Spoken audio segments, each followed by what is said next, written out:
Ang Dallas Mavericks ay nagmula pa sa NBA Finals at sa pamumuno ng kanilang 25 taong gulang na superstar, si Luka Doncic, ligtas na sabihin na maganda ang posisyon ng Mavericks para sa hinaharap tungo sa titulo. Dahil kay Doncic, ang Mavericks ay nasa tamang lugar upang mag-retool at patuloy na makabuo ng mga koponang maaaring lumaban sa titulo taon-taon. Nagdagdag ang Mavericks ng isa pang star player, si Klay Thompson, upang samahan sina Doncic at Kyrie Irving na nagsisilbing upgrade sa kanilang roster matapos matalo sa Boston Celtics sa 5 laro sa NBA Finals. Si Festus Ezeli, former teammate ni Klay Thompson sa Golden State Warriors at isang NBA champion, ay naniniwalang ang Mavericks ang magiging pinakamahusay na koponan sa Western Conference. Sasabihin ko, ang Mavs, kasama si Klay Thompson sa lineup, ang magiging pinakamalakas na koponan sa West, sabi ni Ezeli. Alam kong ang Minnesota Timberwolves at OKC Thunder ay may masasabi tungkol dito, pero masasabi kong pinalitan mo ng kaunting shooting ang depensa sa pagdaragdag kay Klay Thompson sa lineup. Blunt at malinaw ang pagsusuri ni Ezeli. Magiging mas mahusay ang opensa ng Mavericks kahit na kapalit ito ng kaunting depensa. Sa NBA Finals, kulang sa firepower ang Mavericks upang talunin ang Boston Celtics. Kaya ang pagdaragdag kay Thompson, isang 4 na beses na kampyon at isa sa pinakamahusay na shooters sa kasaysayan, ay tiyak na makatutulong.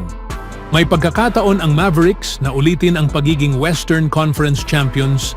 Ngunit sa pagkakataong ito, mas malaki ang kanilang tsansang maiuwi ang Larry O'Brien Trophy at maiangat ang pangalawang championship banner sa kasaysayan ng kanilang prangkisa. Ano sa tingin nyo, mga kaibigan?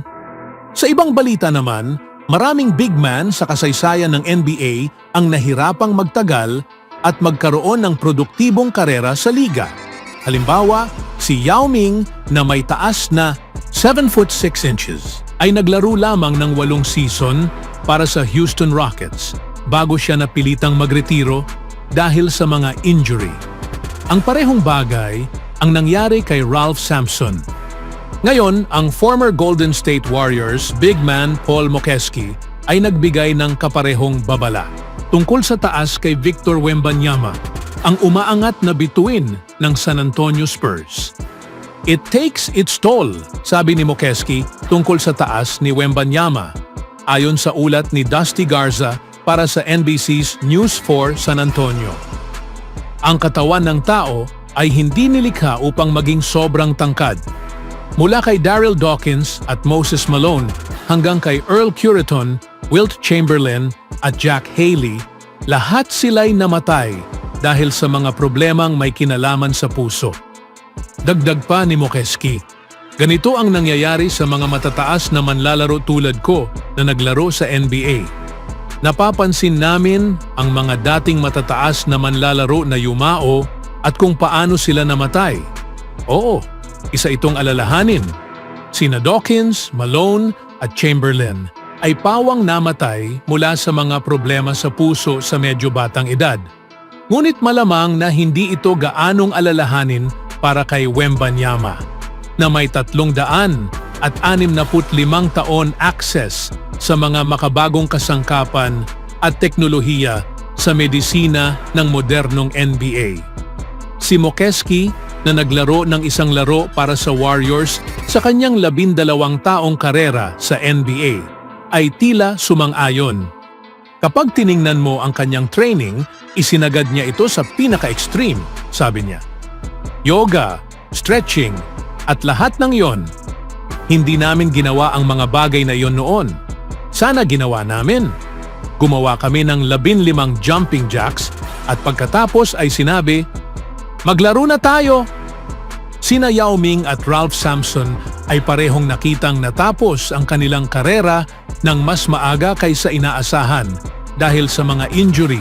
Ngunit sapat na ang pag-unlad ng modernong NBA sa medisina na ang mga manlalaro ay nakababalik at muling nakakapaglaro ng mataas na antas pagkatapos ng mga injury na dating itinuturing na career-ending.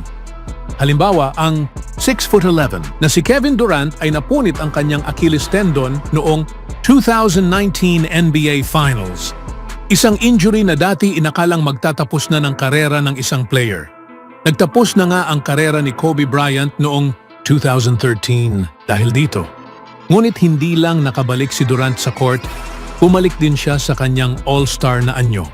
Samantala, ang isa pang former player ng Warriors, si Klay Thompson, ay napunit ang kanyang ACL at Achilles noong 2019 and 2020. Ngunit nagawa niyang makabawi at bumalik sa paglalaro. Bagamat hindi na niya kayang bantayan ang pinakamahusay na manlalaro ng kalaban, kaya pa rin niyang magpasabog sa opensa anumang gabi. Gayunpaman, magiging matalino para sa Spurs na makinig kay Paul Mokeski at magbigay ng karagdagang pangangalaga kay Victor Wembanyama kung nais nilang maging susunod na David Robinson o Tim Duncan niya. Ang kanilang unang hakbang ay ang pag-sign kay Chris Paul, na tiyak na makapagtuturo sa natatanging prospect kung paano palawigin ang kanyang karera sa kabila ng posibleng mga injury. Anong masasabi niyo mga kaibigan? Sa kabilang balita naman, ang superstar ng Golden State Warriors na si Steph Curry ay isa sa mga pinakasikat na manlalaro sa kasaysayan ng NBA. Kamakailan lang, ang 2 beses na MVP ay bumisita sa China para sa kanyang brand. Ayon kay Nick DePaula ng ESPN, binuksan na ni Stephen Curry ang kanyang kauna-unahang Curry brand store sa buong mundo sa Chengdu, China. Ang unang signature athlete ng Curry brand na si De'Aaron Fox ay sumama para sa grand opening. Napakalaki ng crowd para kay Curry. Pagkatapos ng biyahe, nag-post si Curry sa Instagram at nakakuha ng mahigit 20,000 likes sa loob ng wala pang 25 minuto. Nilagyan ni Curry ng caption ang kanyang post ng "Just having fun with it." Narito ang mga reaksyon mula sa mga tagahanga ni Steph Curry sa social media. Mula kay Alyut Duns, pinakamahusay na gumawa nito pagkatapos ni LeBron James. Mula kay 007, siya at si Messi ay nagbibigay sa akin ng parehong antas ng kasiyahan kapag naglalaro sila. Merong ring isang fan ang nagsabi na, "Ikaw ang greatest of all time." At isang fan ang nagsabi na, "Sino pa ang mas mahusay kaysa sa taong ito? Wala." Ang mga komento ay nagpapakita ng malawak na paghanga ng mga fans kay Curry, na patuloy na kinikilala bilang isa sa mga pinakamahusay sa kasaysayan ng basketball. Nagtapos si Curry noong nakaraang season na may mga average na 26.4 points, 4.5 rebounds, and 5.1 assists per contest while shooting 45.0% from the field and 40.8% from the three-point range in 74 games. Sa edad na 36, nananatili pa rin siyang isa sa 10 pinakamahusay na manlalaro sa NBA. Gayunpaman, hindi nakapasok ang Warriors sa 2024 playoffs matapos matalo sa Sacramento Kings sa play-in tournament.